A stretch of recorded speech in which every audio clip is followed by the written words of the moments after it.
maîtrise pas justement que ni ñoom ñoo yor majorité wala que bu vote amee ñoom li ñu bëgg dinañ ko mën a am. Et ça c'est dommage et regrettable pour le Sénégal. C'est dommage et regrettable li nga xamante ne aussi waroon nañu njort ne peut-être waa Assemblée nationale dinañ ko waxtaane sax mooy peut-être dialogue bi nga xamante ni ñu ngi koy waxtaane d'où l'intérêt d'entrer directement dans le deuxième sujet direct dialogue politique bi nga xamante ni nii le président Macky Sall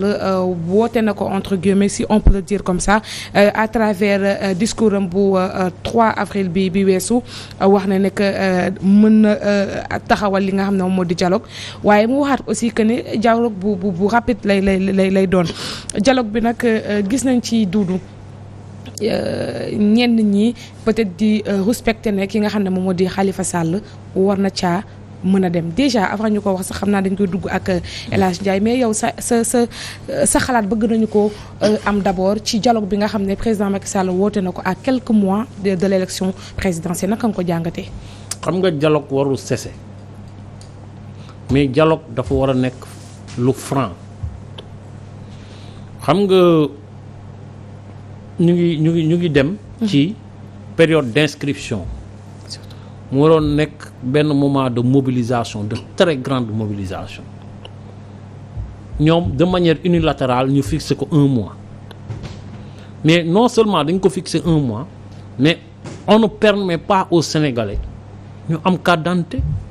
mais carte d'identité c'est 21 jours. Les commissariats ne prennent que 100 Sénégalais par jour donc soo si 100 Sénégalais yi boo xoolee 25 yi nga xam ne ay recommandations la 75 personnes la ñuy jël. Alors que gis nga vote le vote surtout pour une présidentielle dañ waroon permettre à tous les Sénégalais ñu bokk léegi beneen bi mooy le ministre de l'Intérieur nga xam ni moom mooy interlocuteur parti politique mais waroon na waxtaan mais man dialogue bi ma gis nii dialogue bi c'est voilé de menaces parce que boo xoolee bu baax moom dafa ne dialogue kenn faalewu mais mu dem ci benn émission mu ne ñi bëggul dialoguer bu la neexee du ñu dialoguer mais man li ma yor mooy man maa yore sama amnistie maa mun permettre ñii ñu ñëw suñu ñëwul dialoguer ce sera le statu quo ku gedd sa yaay mais quand même loolu boo ko waxee mais kon ça veut dire que ñëw leen par la force xaw ma ay photo la bugg xaw ma dafa bugg gars yi dugg palais parce que dafa am lu mu fa def loo xam ne bu duggee peut-être dina mais rien mënul woon tere parce que moo ko waxoon nit ñi laajuñu ko dara moo yeewu suba teel après les élections législatives mu ne mais on va voir comment en conseil des ministres kenn laaju ko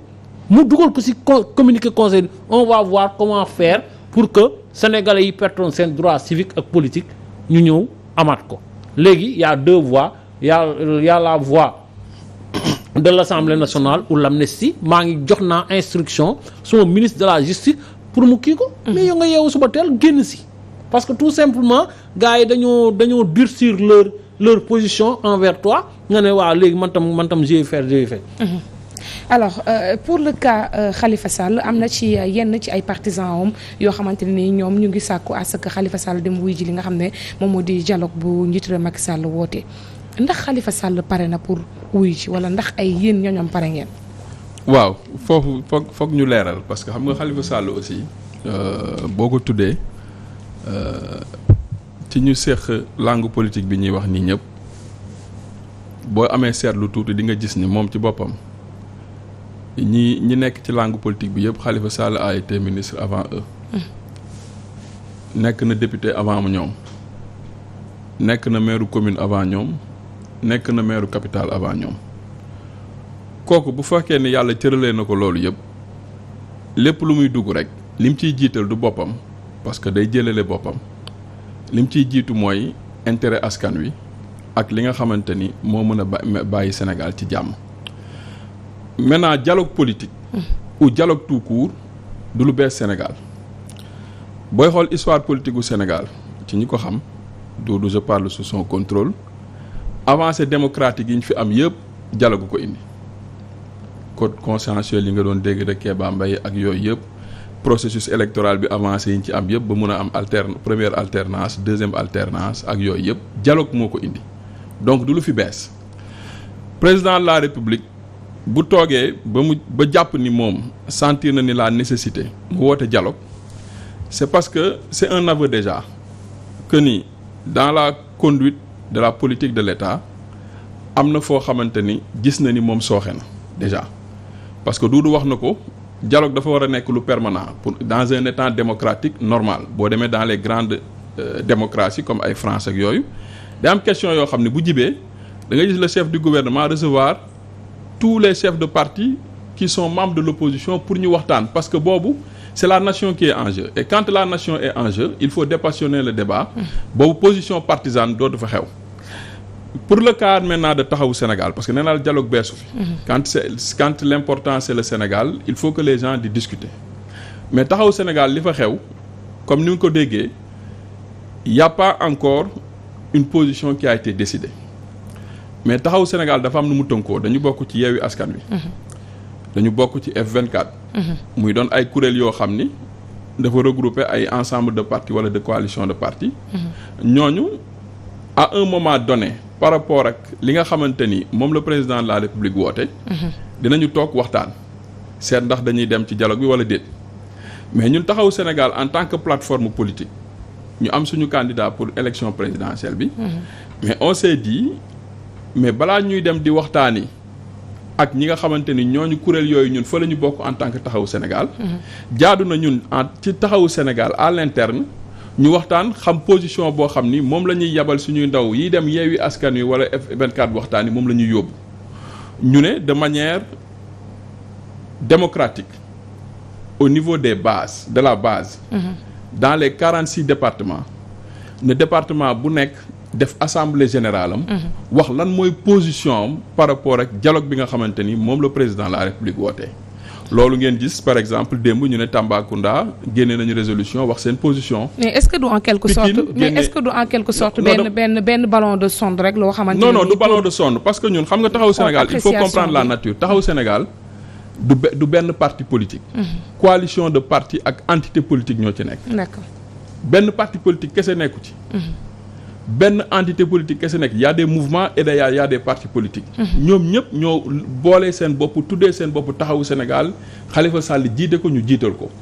mais ñooñu day jaadu bu ñu waree dem pour une question aussi importante ñu war ko discuter ak suñu yeneen i nawle mais jaadu na ñi ngay yabal ñu dem waxtaani ngeen arrêté benn position commune boo xam ni lii mooy position Taxawu ci dialogue bi mais ñi ngay yabal dem discuter ci au sein de Yewwi Askan Wi pour wax leen ni ñun kat au niveau de Taxawu Sénégal ñun lii mooy suñu position parce que Taxawu Sénégal daa bokk ci beneen kuréel bu tudd Yewwi Askan Wi et c'est ça qui est en train de se passer parce que à Taxawu contrairement ak liy xew ci réew mi ñun le débat il est permanent le débat il ne s'arrête jamais te kenn tënkul kenn donc c'est une question de principe et de mode de fonctionnement moo indi loolu par exemple li génn démb ci Tambacounda génn ci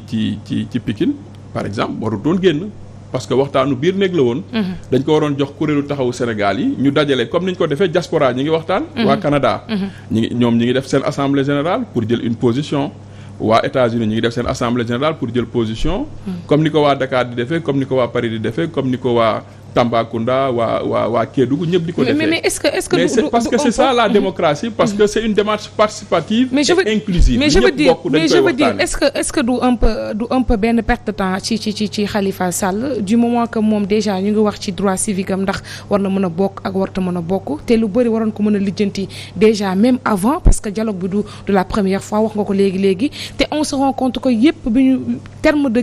points yi ñu joxoon xaatim déggoo ko yëpp ci biir dialogue bi à travers Famara Ibrahima Sagna ba tey amul leen luñ ci matale dont le parrainage est-ce que tey ji yaakaar nga ne fii ak quelque temps on imagine que Khalifa Sall instant bi il joue avec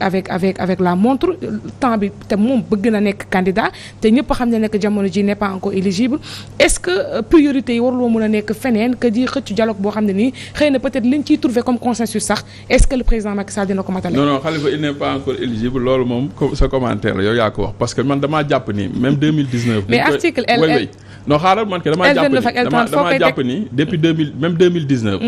biñ koy tere nekk candidat à la présidentielle de 2019 Khalifa Sall était bien éligible. Comment? Et que donc ça a été justement loo xam ne c'est inédit dans l'histoire politique du Sénégal une forfaiture qui a été commise parce que argument bi nga xamante ni moom le conseil constitutionnel évoqué woon pour nekk ne Khalifa Sall du mën a nekk candidat dañ ne woon c'est parce que le rabat d'arrêt n'était pas suspensif et que donc la condamnation était définitive mais comme yàlla day àtte et xam nañ ni loolu bu ñu ko rectifié wul aussi dans l'arsenal juridique du Sénégal ça va poser problème bu ñu ci tegee benn at ñaari at ñoom ñoo ñëw corriger dispositif conseil constitutionnel wax ni désormais le rabat d'arrêt est suspensif soo demee ba jàpp ni donc da ngay def ni désormais le rabat d'arrêt dafa suspensif ça veut dire que période bi ngay éliminer Khalifa Sall ne woon le rabat d'arrêt n'était pas suspensif donc ko jaay doole mais tu savais bel et bien que ni sa candidature était valable. Mais il a été condamné et puis gracié. Ouais, non il a été condamné et puis gracié mais dama la bëggoon contextualiser 2019 bi déjà. Ça c'est de un. De deux, une condamnation à une peine ak peine bi lu mu mënti doon xanaa doo ma ne bu ñu la condamné ba durée de peine bi ñu la condamné jeex aussi sa condamnation day continuer rek loolu amul fenn ci àdduna ku ko gis ci livre droit dama ko wax mais loolu du li important mooy ñun au niveau de taxawu ñun nan la ñu gisee suñu gis-gis suñu parti ak suñu plateforme nan la ñu gisee doxalinam ak nan la ñu jàppee ni ñun noonu la ñu war a waxtaanee ba bu ñuy jël une position mu doon une position commune par rapport ak dialogue national bi. Et je crois que ni li taxaw di def nii képp kuy démocrate da nga ko war a saluer. Parce que mënoon nañu ne dafa am un centralisme démocratique. am na ñoo xam ni ñoom ñoo ndar képp taxaw nekk bopp bi.